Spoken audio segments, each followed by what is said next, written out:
এই শালীনতা আমরা হারাচ্ছি, তার বিপরীতে আমাদের সমাজে অশ্লীলতার প্রসার হচ্ছে, লাজুকতা হারিয়ে যাচ্ছে। রাসূল সাল্লাল্লাহু আলাইহি ওয়াসাল্লাম বলেছেন, যদি তোমার লজ্জা শরম না থাকে, লজ্জা শরমের মাথা যদি তুমি খাও, তুমি সব করতে পারবা, তোমাকে দিয়ে সব সম্ভব। এবং এই যে ইসলাম যে নারীকে যে ভিআইপি হিসেবে কনসিডার করে, হ্যাঁ, ইসলামের দেয়া নারীর ড্রেস কোড নিয়ে আমাদের অনেকের কত কথা, কত ক্রিটিক। এটা কেন করে? কারণ Islam consider women as a queen. মুমিনের ডিকশনারিতে হতাশা নেই, আমরা হতাশ হই না, আমরা নিরাশ হই না, আমরা ভরসা রাখি এক মহান সত্তার উপর। আওয়াজ করে বলুন, তিনি কে? আল্লাহর রহম থেকে নিরাশ হইও না। কাফিররা ছাড়া কেউ আল্লাহর রহম থেকে নিরাশ হয়। 4 নম্বর হচ্ছে মডেস্টি, শালীনতা। One of the core values of Islamic lifestyle. এই শালীনতা আমরা হারাতে বসেছি।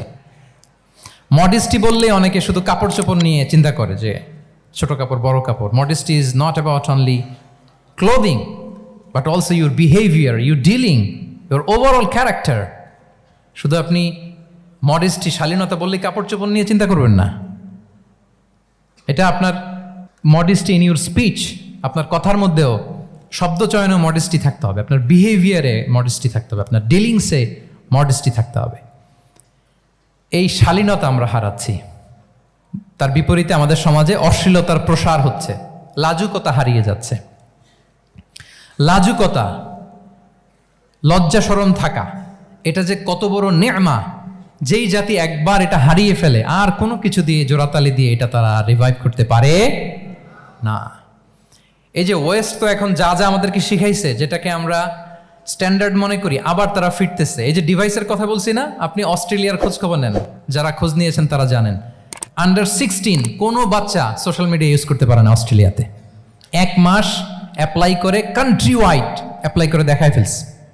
Facebook, including Facebook, WhatsApp, Twitter, TikTok, 10টা অ্যাপস যেগুলো বাচ্চাদের মধ্যে এডিকশন নিয়ে আসে, এগুলো সব বন্ধ।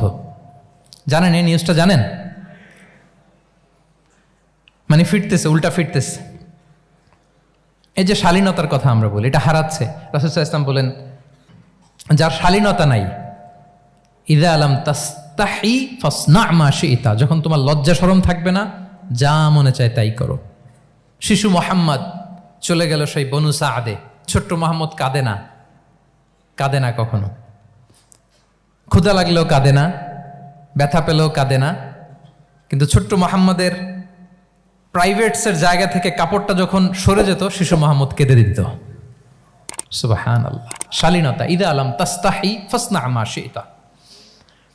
রাসূল সাল্লাল্লাহু আলাইহি ওয়াসাল্লাম বলেছেন, যদি তোমার লজ্জা শরম না থাকে, লজ্জা শরমের মাথা যদি তুমি খাও, তুমি সব করতে পারবা, তোমাকে দিয়ে সব সম্ভব। তাহলে এই শালীনতা, এটা অনেক বড় নেয়ামা। সম্মানিত বন্ধুরা, আজকে দিনকে দিন আমাদের সমাজ থেকে শালীনতা হারিয়ে যাচ্ছে, লাজুকতা হারিয়ে যাচ্ছে। নারী পুরুষ উভয় দিক থেকে, বিশেষ করে আমাদের বোনদেরকে টার্গেট করা হয়েছে। নারীদেরকে, আমাদের বোনদেরকে, তাদেরকে প্ররোচিত করা হচ্ছে, তাদের সামনে আইডিয়া হাজির করা হচ্ছে যে নারী যত বেশি নগ্ন হতে পারে, সে তত বড় সাহসী নারী। বলেন, আমাদের সমাজে পত্রপত্রিকা আপনারা দেখেন না এটা? যে নারী নিজেকে যত এক্সপোজ করবে, সে তত বড় কি সাহসী নারী। এই তকমা তাকে দেয়া হচ্ছে।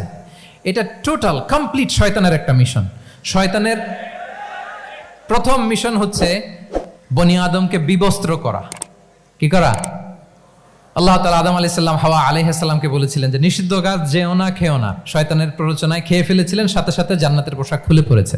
তার মানে শয়তানের প্রথম মিশন হচ্ছে মানুষকে কি করা? নগ্ন করা। মানুষকে কি করা? নগ্ন করা। তাহলে আমাদের বোনদেরকে এমনভাবে তাদের সামনে উপস্থাপন করা হচ্ছে, প্ররোচিত করা হচ্ছে, এবং বলা হচ্ছে নগ্নতার পথে যে বেশি হাঁটে, সে নাকি তত সাহসী নারী। নাউযুবিল্লাহি মিন যালিক। তাহলে এই যে মানব জাতিকে বস্ত্রহীন করা, এটা শয়তানের একটা মিশন। তার বিপরীতে ইসলাম নারীকে সম্মান দিয়েছে, সম্মান করেছে। যে ঘরে প্রথমে কন্যা জন্মায়, খায়রুকুম মান বুখিরা বিল উনসা, সে ঘরটাকে আল্লাহ তাআলা বরকতময় করে দেয়। 2 সন্তান তো 2 জান্নাতের দরজা ওপেন। 2 কন্যা সন্তান, 3 কন্যা সন্তান তো 3টা জান্নাতের দরজা ওপেন। সুবহানাল্লাহ। স্ত্রী হয়ে যখন ঘরে যাবে, যে ব্যক্তি তার স্ত্রীর কাছে সেরা, পরিবারের কাছে সেরা, সে সবার কাছে সেরা, সে আল্লাহর কাছে সেরা।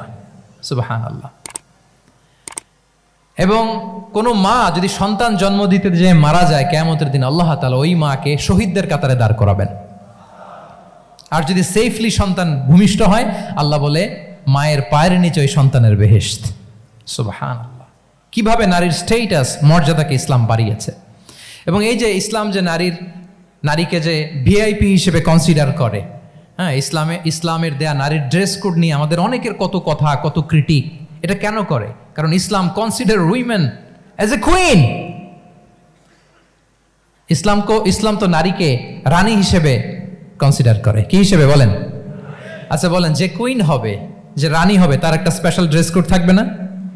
তার একটা স্পেশাল প্রোটোকল থাকবে না? রানীর সাথে কি যা মনে চায় তা করা যায়, দেখা করা যায়, তার কাছে যাওয়া যায়? আল্লাহু আকবার। কারণ ইসলাম চায় নারীদের জন্য পৃথিবীটা নিরাপদ হোক। ইসলাম চায় নিজ গৃহে বা কর্মক্ষেত্রে নারীরা নিরাপদ থাক। ইসলামের যত ভ্যালিউজ আছে, যত রুলস এন্ড রেগুলেশন আছে, এটা আমাদের ভালোর জন্য, মানব জাতির কল্যাণের জন্য। তাহলে এই অশ্লীলতা থেকে আমাদের যোজন যোজন দূরে থাকতে হবে। If you talk about Islamic lifestyle, আমাদেরকে শালীনতা, মডেস্টি ফিরিয়ে আনতে হবে। You have to maintain modesty. এজন্য সম্মানিত সুধীমণ্ডলী, শালীনতার কোনো বিকল্প নেই। If you want to take care of yourself, if you want to take care of your family, your society, you have to maintain modesty. কোনো বিকল্প নেই, সাবধান হইতে হবে আমাদেরকে। তাহলে 4 নম্বরে কি? শালীনতা, মডেস্টি। শালীনতা হচ্ছে ইসলামিক লাইফস্টাইলের ভূষণ। এখন পরিকল্পিতভাবে এই শালীনতার কবর রচনা করা হচ্ছে আমাদের সমাজে। আপনারা কি রাগ করতেছেন? কথা ক্লিয়ারলি বুঝতে পারতেছেন? আমি যদি রয়ে শয়ে কথা বলি তা বুঝতে পারবেন আপনারা? ক্লিয়ারলি মেসেজগুলো আমি আপনাদের সামনে পৌঁছে দিচ্ছি। তাহলে কয়টা গেল? 4টা। হালাল, প্রোডাক্টিভিটি, প্রিজার্ভিং ফিতরা অ্যান্ড ফাইনালি মডেস্টি। 4টা কাভার। 5 নম্বরে হচ্ছে ইসলামিক লাইফস্টাইল যদি আমরা মেনটেন করি, we must have to be optimistic, hopeful, আশাবাদী হইতে হবে। মুমিনের ডিকশনারিতে হতাশা নেই। আমরা হতাশ হই না, আমরা নিরাশ হই না, আমরা ভরসা রাখি এক মহান সত্তার উপর। আওয়াজ করে বলুন, তিনি কে? শয়তানের মিশন হচ্ছে আমাদেরকে হতাশ বানানো। আমি স্টেজে ওঠার আগে সম্মানিত স্যার বলতেছিলেন যে আপনি একটু আশাবাদী করবেন। আমাদের নারী শিক্ষার্থীদের ব্যাপারে, আমাদের ছেলে শিক্ষার্থীদের ব্যাপারে কয়েকটা ইস্যু স্যার বললেন যে কিছু ফ্রাস্ট্রেশন তাদের মধ্যে কাজ করে। আজকে আপনাদের ডিকশনারি থেকে ফ্রাস্ট্রেশনকে একেবারে অমিট করে দিয়ে যাব। বলেন, বিশ্বাসীদের ডিকশনারিতে হতাশা বলে কোনো শব্দ আছে? ফ্রাস্ট্রেশন আছে? কারণ শয়তানের মিশন হচ্ছে আমাদেরকে হতাশ বানানো। কি বানানো? শয়তান আমাদেরকে আশাবাদী করতে চায় না। সে চায় আমরা যেন হতাশ হই। আমি ভুল করেছি, পাপ করেছি, অন্যায় করেছি, তো শয়তান সেই পাপের সাগরে আমাকে হাবুডুবু খাওয়াতে চায়। বলে, আর অনেক ভুল হয়ে গেছে, অনেক দূর তুই চলে এসেছিস, আর আল্লাহ তোকে ক্ষমা করবে না, থাক এখানেই থাক, করতে থাক। এরকম শয়তান টেম্পটেশন দেয়, প্রভোকেশন করে। কিন্তু শয়তান জানে না যে আল্লাহর রহমতের দরিয়া কত বড়। শয়তানের মিশন হচ্ছে আমাদেরকে হতাশ বানানো। আর আল্লাহর বাণী আমাদের হৃদয়ে আশা জাগায়, আশাবাদী করে তোলে। আল্লাহর এই কিতাবের, কোরআনের প্রতিটি আয়াতে পরতে পরতে পাবেন আপনি মোটিভেশন, ইন্সপিরেশন। আল্লাহু আকবার। লা তাহজান ইন্নাল্লাহা মা'ানা। মনকে তুমি বুঝিয়ে বলো আল্লাহ আছেন আমার সাথে। জাহাঙ্গীরনগর বিশ্ববিদ্যালয়ের আমার সুপ্রিয় শিক্ষার্থী বন্ধুরা, এই বাক্যটি নিজের জীবনের জন্য, নিজের জীবনের সাথে সেট করে নেন। মনকে তুমি বুঝিয়ে বলো আল্লাহ আছেন আমার সাথে। বিপদে আপদে, আমাদের লাইফে আপস এন্ড ডাউনস থাকে, সব মুহূর্তে আমরা এই কথাটা খেয়াল করব যে কেউ যদি আমাকে হেল্প করার জন্য নাও থাকে, এক মহান সত্তা আছে। তিনি কে? আল্লাহ রাসূল সাল্লাল্লাহু আলাইহি ওয়াসাল্লাম, আবু বকর রাদিয়াল্লাহু তাআলা আনহু গারে সাউরে হিজরতের রাতে লুকিয়ে আছেন। কুরাইশরা খুঁজতেছে। আবু বকর রাদিয়াল্লাহু তাআলা আনহু তটস্থ, না জানি ধরা পড়ে যায়। তিনি বলছেন, কুরাইশরা আমাদের এত পাশ দিয়ে যাচ্ছে, একটু মাথা নিচু করলে দেখে ফেলবে আমাদের। রাসূল সাল্লাল্লাহু আলাইহি ওয়াসাল্লাম বললেন যে ভয় পেও না। আবু বকর, তুমি কি ভেবেছো আমরা এখানে গুহাতে 2 জন? না না, এই গুহায় আমরা 2 জন নই, আমাদের সাথে একজন মহান সত্তা আছে। তিনি কে? আমরা 3 জন এখানে। লা তাহজান ইন্নাল্লাহা মা'ানা। ভয় পেও না, হতাশ হয়ো না, নিশ্চয় আল্লাহ আমাদের সাথে আছেন। আল্লাহ তাআলা সরাসরি কথাটাকে কোরআনে কোট করেছেন যে লা তাহজান ইন্নাল্লাহা মা'ানা। তাহলে সুপ্রিয় বন্ধুরা, এই বাক্যটা আমাদের খেয়াল রাখতে হবে। যাদের মধ্যে ফ্রাস্ট্রেশন কাজ করে, যে মনকে তুমি বুঝিয়ে বলো কে আছেন আমার সাথে, আল্লাহ আছেন আমার সাথে। এরকম কোরআনের পরতে পরতে অনেক আয়াত পাবেন, লা তাইয়াসু মির রাউহিল্লাহ ইন্নাহু লা ইয়াইয়াসু মির রাউহিল্লাহি ইল্লাল কওমুল কাফিরুন। আল্লাহর রহম থেকে নিরাশ হয়ো না, কাফিররা ছাড়া কেউ আল্লাহর রহম থেকে নিরাশ হয়। আমি আপনি আমাদের জীবনে কত ভুল করেছি, কত অন্যায় করেছি, কতটাই বা পাপ করেছি। মনে রাখবেন, আমাদের পাপ যত বড় হোক, আল্লাহর রহমতের দরিয়া তার চাইতেও বড়। ইন্না মা'আল উসরি ইউসরা ফাইন্না মা'আল উসরি ইউসরা, and verily with every hardship there is an ease. প্রত্যেক কষ্টের পরেই থাকে স্বস্তি। এই বাক্যগুলো কি আপনাকে মোটিভেশন দেয় না? এই কথাগুলো কি আপনাকে চাঙ্গা করে না? আপনার জীবনে ইন্সপিরেশন হয়ে আসে না এই কথাগুলো? ওয়ালা তাহিনু ওয়ালা তাহজানু ওয়া আনতুমুল আ'লাউনা ইন কুনতুম মুমিনিন। চিন্তা করো না, হতাশ হয়ো না, তোমাদেরই বিজয় হবে যদি তোমরা মুমিন হও। আল্লাহু আকবার। তাহলে আপস এন্ড ডাউনস থাকবে, এবং মুমিন জীবনে তো হতাশা থাকবেই না। কারণ আমার জীবনে যদি কোনো কষ্টের ঘটনা ঘটে, এটার জন্য আমি রিওয়ার্ড পাবো। আমি যদি অসুস্থ হই, আমার প্রত্যেক অসুস্থতার কারণে আমার পাপ মোচন হয়। সুবহানাল্লাহ পড়েন। আপনার জ্বর হয়েছে, এই জ্বরের কারণে আল্লাহ আপনার গুনাহ মাফ করবেন। আপনি ব্যথা পেয়েছেন, অসুস্থ হয়েছেন, আল্লাহ তাআলা গুনাহ মাফ করে দিবে। তাহলে হতাশার কোনো সুযোগ আছে বলেন? না, মুমিন জীবনে হতাশার কোনো সুযোগ নেই। রাসূল সাল্লাল্লাহু আলাইহি ওয়াসাল্লাম বলেন, মা ইউসিবুল মুসলিমা মিন নাসাব ওয়ালা ওয়াসাব ওয়ালা হাম্মিন ওয়ালা হুজনিন ওয়ালা আযান ওয়ালা গাম্মিন হাত্তা শাওকাতি ইউশাকুহা ইল্লা কাফারাল্লাহু বিহা মিন খাতায়া। মুমিন জীবনে যত ব্যথা, কষ্ট, দুঃখ, এমনকি ফল পাড়তে যে গাছের কাটার খোঁচা যদি খান, রাসূল সাল্লাল্লাহু আলাইহি ওয়াসাল্লাম বলেন ওই খোঁচার ব্যথার কারণে আল্লাহ তোমার গুনাহ মাফ করে দেয়। কেউ অসুস্থ হয়ে রাসূল সাল্লাল্লাহু আলাইহি ওয়াসাল্লামের কাছে আসলে রাসূল সাল্লাল্লাহু আলাইহি ওয়াসাল্লাম কি বলতেন জানেন? কেউ জানেন? লা বাস আলাইক তুহুরুন ইনশাআল্লাহ। তিনি বলতেন, আরে don't worry about it, it will cleanse up your scenes. ভয় পেও না, আরে এই অসুস্থতা, এটার কারণে আল্লাহ তোমার গুনাহ মাফ করে দিবে। সুবহানাল্লাহ। তাহলে অসুস্থ ব্যক্তি আর উজ্জীবিত হতো না?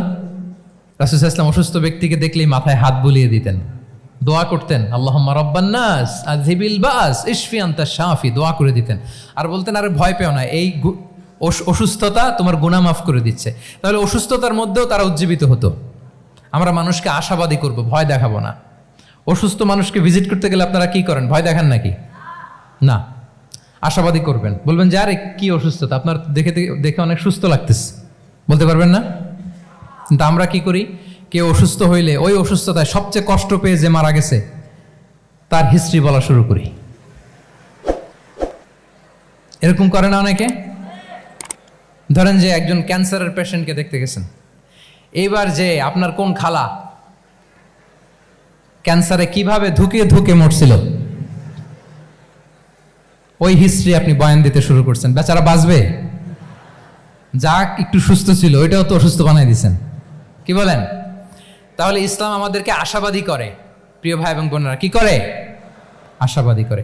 আমরা যদি আমাদের কোনো প্রিয়জনকে হারাই, আমরা আশাবাদী হয়েই হারাই, কারণ তাকে আমি চিরকালের জন্য হারাচ্ছি না। আপনি আপনার আব্বাকে হারাচ্ছেন তো কি হয়েছে? বাপ হারায় তো কাঁদবে নাস্তিক। কি বলেন? নাস্তিকদের তো মরার পরে নাকি আর কিছু নাই। হ্যাঁ, দেখবেন আপনাদের সামনে সামনে অনেক কিছু বলে যে কিছু নাই, যা দেখি না, বিশ্বাস করি না। একা একা যখন মৃত্যুর পরে কি হবে চিন্তা করে ওর দম বন্ধ হয়ে আসে। ইসলাম মানুষকে আশাবাদী করে। দেখেন আমরা কত দূর দেখি, কত দূর ভাবি। আমার দাদা মারা গেছে, এটা আমার কোনো টেনশনেরই কারণ না, কারণ আমি সবসময় ভাবি আমার দাদাকে আমি ওপারে যেয়ে পাবো। আমার আব্বাকে আমি হারিয়েছি তো ওপারে পাবো।